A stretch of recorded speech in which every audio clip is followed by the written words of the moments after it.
mwelabire mu muwendo. Watuliyamba muntu mukanisa bwati mutunuulire mu kitiibwa kya Katonda.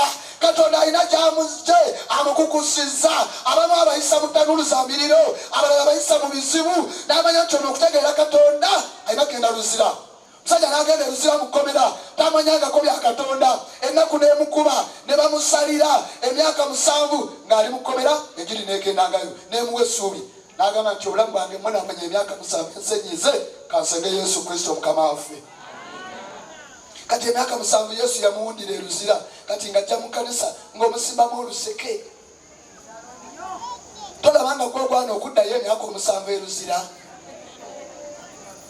Kubanga Yesu Kristo abana omulimu gwakoze mu muntu oyo basole banyabo bwe buyinza bwakozesa n'agamba nabayo mpeeredde obuyinza bonna mugone ku nsi kale mugeremu si mubulire enjiri tegeza abantu bubaka tweyemera ne tusaba n'okawunge ne kumakya ne tugamba tujja kugenda tujja kukola kibannange kale kanziremu okulaba okubuuza bameka abanagenda Mukama w'omukisa emikono egyo bameka abayaya n'okufuula abalala bayikirizwa. Mukama akukozese. Oba oyogera mpola Mukama ajja kukozesa. Oba oli mwavu Mukama ajja kukozesa. Oba tewasoma Mukama ajja kukozesa. Oba ofaanana otya Mukama ajja kukola atya. Katonda tagenda kukubanja botalinaako obusobozi. Kati kankuwulireko nze Joshua Mukama tajja kunvunaana lwaki saabulira President Museveni.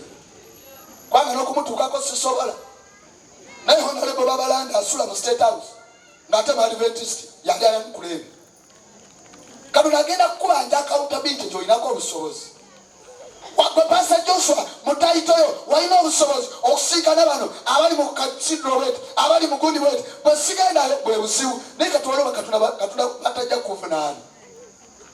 Naye agenda kuvunaana b'olinako obusobozi.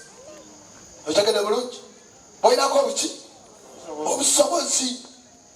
Mu bulirago ya buli muntu mwagenda okwanukulira mission wagikola otya. Naye kansooke nkubuulire omuntu yenna tuyinza obutayimirira kubanga twali kiseera kye tuleeramu kwanukula bibuuzo kukola kutya nabagamba ensonga ziri 3 tujja kwewuunya nga tutuuse twewuunye nga twaba be tutasuubira twewuunye nga tulaba be twandisuubidde nga tebakola batya. That's all.